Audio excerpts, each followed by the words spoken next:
Assalamualaikum, selamat pagi semua, selamat pagi. Selamat hari puasa pertama. Mohon maaf lahir dan batin kalau gue ada salah-salah ya. Nah, jadi hari ini hari puasa pertama di Melbourne. Dan tahun ini puasanya bakalan panjang. Puasanya bakalan panjang karena lagi summer. Karena lagi summer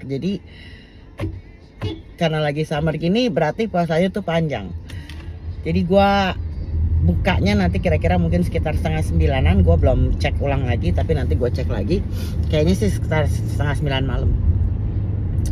Jadi bakalan panjang, Bu. Dan kalau di Indonesia kan kalau puasa pertama kan biasanya ada liburnya ya, kantor, sekolah juga libur gitu kan. Di sini mah nggak ada. Kantor jalannya terus. Kantor jalannya terus kayak nggak ada dosa. Tapi ya nggak apa-apa. Itu kan udah memang mau gimana lagi kan. Ini kan bukan negara Islam ya nggak sih. Jadi ya udahlah. Ini rambut gua ya asli karena gua untel-untel terus gitu kan pakai jepitan gue itu. Rambut gua tuh kayak di curly-curly gitu, kayak dicatok-catok curly gitu. Padahal sih enggak. Asli enggak. Gua kan kayak yang gue bilang kan, gue ngeringin rambut aja males, apalagi mau nyatok-nyatok tiap hari. Nggak ada waktu gue. Nggak ada waktu, udah keburu males gue nyatok-nyatok kayak gitu. Orang gue kalau keramas ngeringin rambutnya aja salah-salan, yang penting headernya nyara, rambut gue kering. Nggak ada deh itu yang namanya di blow-blow, di gini-gini, nggak ada, gue males. Jadi tapi karena gue pakai iketan rambut itu jepitan rambut itu, jadi kayak dicatok gini rambut gue, kayak ada di curly gitu. Tapi nggak apa-apa lah, biarin biar orang ngira kalau rambut gue dicatok, padahal nggak pernah dicatok. Gue itu baru di blow gitu tuh kalau pas gue lagi di Jakarta, karena gue kan di Jakarta tuh hampir tiap hari lah gue ke salon kayaknya ya, hampir tiap hari gue ke salon. Jadi sama mereka tuh langsung di blow, dikeramasin. Gue sih hayo-hayo aja lah, udah digituin gitu kan. Boleh-boleh aja deh gitu kan. Nah, jadi gitu. Itu baru dia catok-catok rambut gue lah, digulung-gulung lah. Kalau gue sendiri mah males, asli males. Aduh, hari ini udah hari Kamis. Matahari bersinar dengan kinclong. Katanya sih hari ini juga bakalan panas. Hari ini katanya bakalan panas. Jadi ya kita lihat aja seberapa panasnya hari ini. Dan kita lihat aja seberapa kuat gua puasa. Nggak boleh. Insya Allah gua kuat. Ya nggak sih? Harus kuat.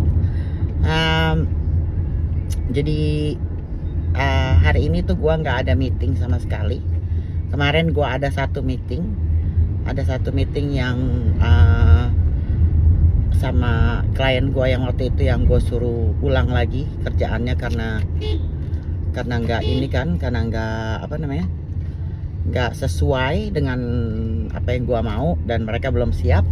Jadi kemarin kita meeting lagi, akhirnya mereka siap gitu kan, baru deh gue okein projectnya gitu kan. Soalnya tuh gue paling males gitu loh, gue tuh paling males meeting sama orang atau sama klien atau apalah gitu yang merekanya tuh belum siap tapi udah berani ngajuin meeting. Gue males gitu, itu wasting my time. Gue tuh paling males kalau wasting my time. Jadi kalau gue bilang sama mereka tuh, kalau belum siap jangan datang ke gue. Datang ke gue kalau lu udah siap dengan bahan-bahan lu dan apa yang mau lu presentasiin ke gue. Kalau nggak jangan datang ke gue, karena gue males kayak gitu. Itu tuh asli namanya buang-buang waktu gua. Jadi gua nggak mau, gua bilang gitu kan. Oh iya sorry kita bukan, waktu dia meeting sorry kita bukan maksud gitu. Ya udah. Nah, mungkin orang-orang pada lihat gitu ya, kok kacamata gua beda. The reason why ini tuh kacamata gua yang lama. Jadi kacamata gua yang satunya lagi yang biasa gua pakai itu, kemarin itu pas gua mau tidur, udah selesai mandi, udah selesai segala macam, gua mau tidur tuh, gua ngambil kacamata dulu, ternyata mataharinya keluar. Pas gua mau tidur itu, ini tiba-tiba kan gua mau taruh tuh kacamatanya di di namanya di bedside table gue gitu kan, gue mau taruh di situ. Patah dong gagangnya, patah satu gagangnya, patah gagangnya. Terus akhirnya gue pikir, loh kok patah gitu kan. Terus gue berusaha benerin dong, berusaha gue sampein karena gue lihat itunya masih ada, nggak bisa. Akhirnya gue pikir, ada masih ada kacamata gue yang lama nggak ya, yang waktu itu gitu kan. Gue mikirnya gitu, mudah-mudahan sih masih ada, coba ya gue cari dulu gitu kan. Akhirnya gue cari dulu dong, ketemu kacamatanya, ketemu. Alhamdulillah ketemu. Gue bilang, masa ya besok gue di kantor sama di mana-mana pakai kacamata hitam. Ini kan kacamatanya prescription ya, jadi ada prescriptionnya. Tapi kan nggak mungkin juga gue di dalam ruangan kantor gue pakai kacamata hitam, kayak mau kemana aja gue udah kayak artis aja gue pakai kacamata hitam di ruangan kantor gue, ya nggak sih. Makanya jadinya gue untung alhamdulillahnya ketemu kacamata gue yang lama. Terus gue pikir, gue benerin lah besok pas weekend. Terus gue pikir, males gue benerin di sini pasti mahal ntar jadinya kan, judulnya jadi mahal gitu kan. Mendingan gue benerin pas gue bawa aja ke Jakarta, gue bilang gitu kan. Gue benerin aja pas gue di Jakarta gitu kan, gue juga di sana 5 minggu masih cukup lah gitu kan. Gitu, makanya akhirnya gue tuh mikirnya ya udahlah, nggak usah pakai dulu aja yang inilah, kan gue juga bentar lagi balik ya nggak sih. 4 minggu lagi gue udah di Jakarta gitu kan. Jadi ya udahlah, gue pakai yang lama aja, bodoh deh gue bilang gitu kan. Untungnya tuh prescriptionnya sama gitu loh, apanya strengthnya sama gitu. Jadi nggak terlalu ini aja. Cuman waktu itu kayaknya gue iseng pengen ganti model kayaknya deh, gue iseng, jadi gue beli kacamata yang lain karena kan di Indonesia kan murah ya kacamata, di sini mah mahal bener. Males gue kalau di Indonesia kan murah, bagus lagi ya nggak sih. Nah yaudah, makanya jadinya gue mikir ya udah gue masukin koper aja gitu kan. Jadi gue tuh kalau pulang ke Indonesia tuh nggak pernah packing karena kan gue pikir males lah gue packing tata. Tapi kemana-mana pun gue pergi tuh gue jarang packing, pasti gue packing last minute gitu kan. Nah tapi kalau gue ke Indonesia biasanya tuh kan koper gue udah ada di atas tuh, udah di rumah di ruang tengah gue gitu kan, udah diambil gitu masih keris dari gudang. Itu biasanya hal-hal yang gue nggak pakai sekarang tapi gue pikir gue bakal pakai di Jakarta, kayak topi, bantal pesawat gitu, segala bantal buat di pesawat segala macam itu gue udah masukin ke koper. Jadi gue nggak lupa, udah gue masukin semua itu kan. Gue taruh aja, belum gue tata tapi udah gue masukin apa yang gue mau masukin. Kayak misalnya sendal yang gue mau pakai di Jakarta tapi nggak bakal gue pakai di sini, itu udah gue masukin juga, udah beres semua. Jadi yang gitu-gitu tuh udah gue masukin. Kayak gue buat kemarin tuh kan gue beli kacamata hitam banyak tuh buat laki gue, yang murah-murah gitu yang biar bisa dipakai sehari-hari.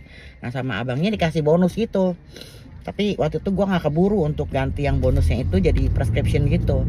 Makanya ntar nih gue mau bawa aja, gue masukin ntar ke koper gue bawa, ntar ganti lagi pakai prescription. Jadi gue punya 2 kacamata hitam ntar kalau misalnya yang itu jadi ya, yang itu jadi gue bawa. Tapi udah gue masukin sih ke koper, jadi gue tinggal nenteng aja. Jadi kalau gue ke Indonesia itu gue tuh nggak pernah, koper gue tuh balik ke sananya tuh selalu empty gitu loh. Dan gue selalu bawa 3 koper. Jadi 2 itu, 1 koper gede, 1 koper yang agak sedengan, 1 lagi koper kecil. Nah koper yang gede itu di dalam jadi koper yang gede itu bakal gue masukin ke cabin. Nah nanti gue debating whether yang kecil yang gue masukin dalam koper yang gede atau yang sedang.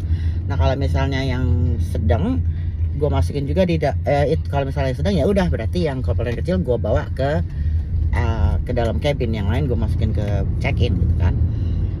Nah koper yang kecil itu biasanya isinya tuh kayak apa ya, kayak baju ganti gitu. Kalau misalnya gue selalu bawa serep gitu kan di pesawat gitu kan, baju ganti, celana dalam ganti gitu kan. Pokoknya pernik-pernik yang bisa gue bawa masuk ke cabin gitu loh, kayak apalah banyak gitu.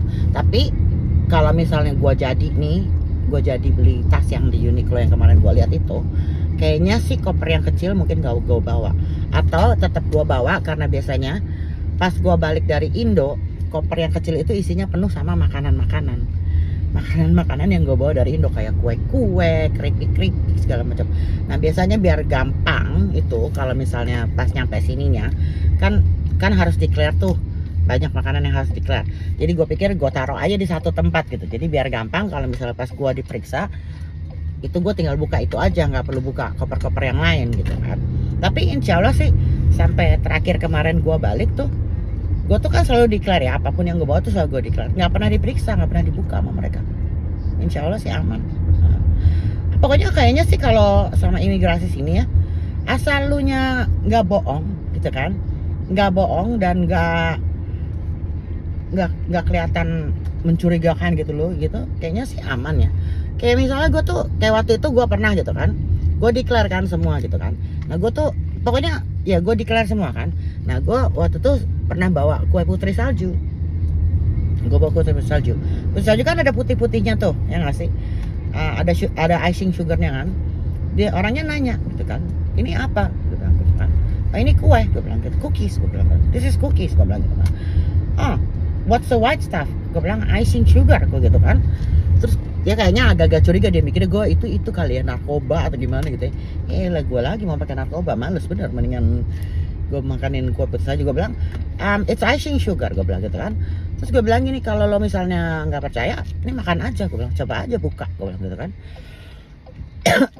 Dibuka kan sama dia, terus dicobain, oh enak nih cookiesnya, gue bilang mau, begitu kan. Oh enggak gitu. Jadi lo sebenarnya nggak perlu ada yang ditutupin gitu. Dan tapi saran gue tuh selalu bilang sama orang-orang yang mau kesini, kalau lo mau bawa makanan, kalau bisa tuh yang udah ada packagingnya. Jadi maksud gue yang ada packagingnya, jangan yang beli di pasar terus lo taruh kantong plastik, jangan yang kayak gitu. Kalaupun mau beli di pasar tuh harus di dalam packaging ada namanya, ada bahan-bahannya apa segala macam, jadi mereka bisa lihat sendiri. Kalau lo beli kayak misalnya kiloan gitu kan, beli kue putih salju kiloan gitu, itu kan nggak dapet packagingnya ya kan, cuma ditaruh di plastik itu doang. Jangan, kalau itu jangan, karena mereka tuh curiga kalau sama yang gitu-gitu tuh curiga, karena nggak ada brandnya, nggak ada packagingnya, nggak terlalu banyak sebenarnya sih, bukan brandnya ya yang mereka mau, mereka tuh biasanya pengennya tahu packagingnya aja gitu loh, packagingnya aja. Ya udah ya, gila video gue ternyata jadi panjang banget gara-gara ngomong itu. Ya udah, sampai ketemu besok. Assalamualaikum, bye bye.